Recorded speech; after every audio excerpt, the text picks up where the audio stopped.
Salut à toutes et à tous, on se retrouve sur Paris Turf TV pour étudier ensemble le Quintet Plus de ce jeudi 26 décembre qui se disputera sur l'hippodrome de Chantilly. La 4e épreuve du programme avec un départ à 13h55, c'est le prix de Pierrefonds qui est support du Quintet Plus. Il y aura 1900 mètres à parcourir sur la piste en sable fibré. 16 concurrents âgés de 3 ans et au-dessus seront au départ de ce handicap. Des concurrents bien connus, des parieurs. Et on va tout de suite les passer au crible avec le tableau des partants.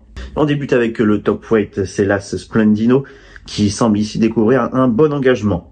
Le numéro 2 Central Park West est incontournable dans ce type de catégorie. Le 3 Calas a encore hérité d'un numéro exécrable dans les stalles, mais devrait malgré tout bien se défendre. Lauréat de la course référence, le numéro 4 Avoc a été logiquement pénalisé au poids. Charles Quint est une ancienne bonne valeur et vient d'effectuer seulement une rentrée à réclamer une 6e place. Son compagnon d'entraînement, le 6 Saint-Étienne, a renoué avec le succès à Deauville et monte quelque peu de catégorie ici. Ganas, le premier 3 ans au départ, vient d'enlever son handicap du côté de Fontainebleau et aura sans doute un peu plus de mal ici. Célestin, le 8, du haut de ses 7 ans, est l'aîné de l'épreuve et il reste sur des excellentes sorties à ce niveau de la compétition. Autre 3 ans au départ, le numéro 9, Citois, risque de pêcher par manque d'expérience. Le numéro 10, Bad Boy, vient de changer d'effectif, a été réclamé par Jonathan Leroy. Le numéro 11, Jivanzor, deuxième élève de la casaque Séroul, ne doit pas être négligé dans cette épreuve. Après un succès, le numéro 12, Denia, a montré quelque peu ses limites les 2 dernières fois. Le 13, Trou Tedesco, semble bien loin d'être hors d'affaire avec un bon parcours. Présenté par André Fabre, le 14, Tilia, est toujours maiden, mais finira bien par enlever un gros handicap. Le 15, Purple Mood, reste quant à lui sur des sorties quelconques. Et enfin le 16, Exciting, lauréat à 2 reprises à l'automne, a vu logiquement sa valeur revue à la hausse. Voilà pour le passage rapide au crible des 16 concurrents. Sans plus tarder, on passe immédiatement à ma sélection de 5 chevaux.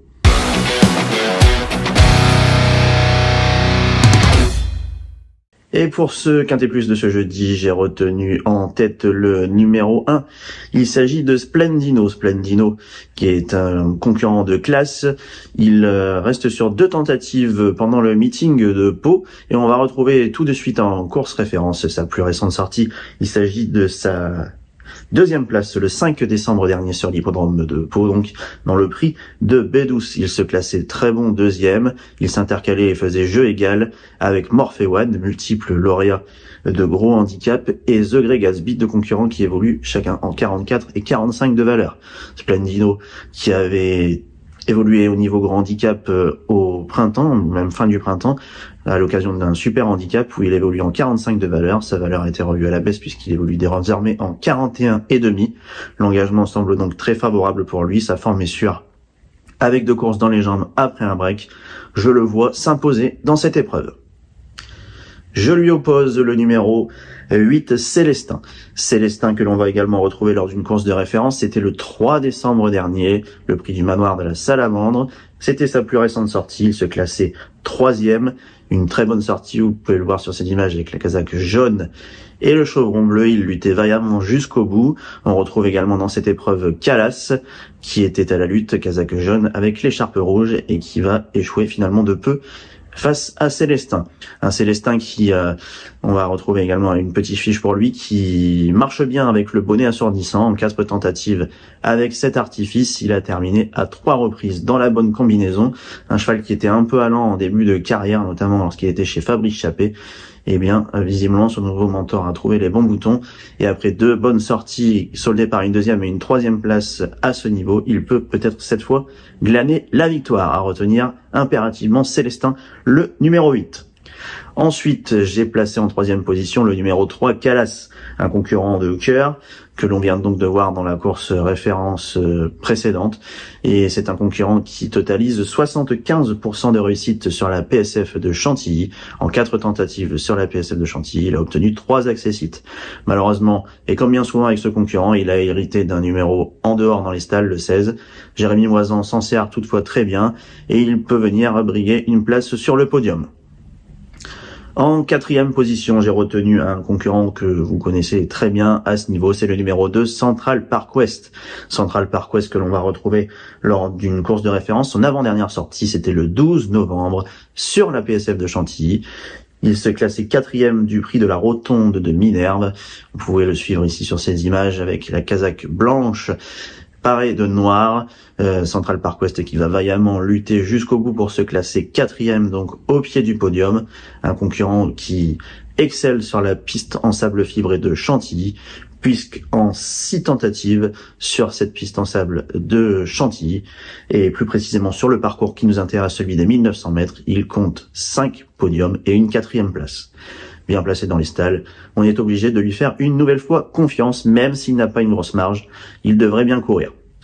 Et en 5e et dernière position de ma sélection, j'ai glissé le numéro 6, Saint-Étienne. Saint-Étienne qui vient d'afficher un net regain de forme à l'occasion de sa dernière sortie, le 3 décembre dernier, à Deauville. On le retrouve sur ces images dans le prix de la maison du Cirier Plantefort. Il va évoluer le long de la corde pour finir et va venir se montrer le plus fort à la casaque blanche avec la toque bleue de Gérard Augustin Normand, un concurrent qui a été pénalisé suite à ce succès. Il n'aura pas la décharge cette fois-ci puisqu'on est dans un gros handicap. Il est désormais en 38,5, mais il avait déjà rivalisé à cette valeur par le passé, notamment l'hiver dernier à Cagnes. Je décide donc de lui faire confiance puisqu'il est bien placé également dans les stalles. Je fais très attention à cela me concernant sur la PSF de Chantilly, puisqu'on a souvent un couloir très prolifique le long de la corde.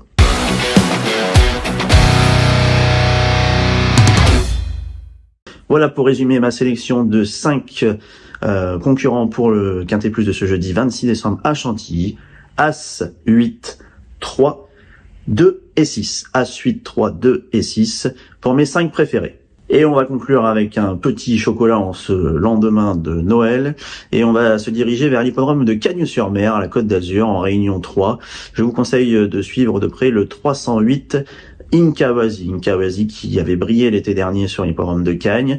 Il a 3 courses dans les jambes en étant ferré. Cette fois-ci, son mentor, David Alexandre, le défaire des 4 pieds. Je le pense capable de refaire parler de lui dans une épreuve support de pique 5.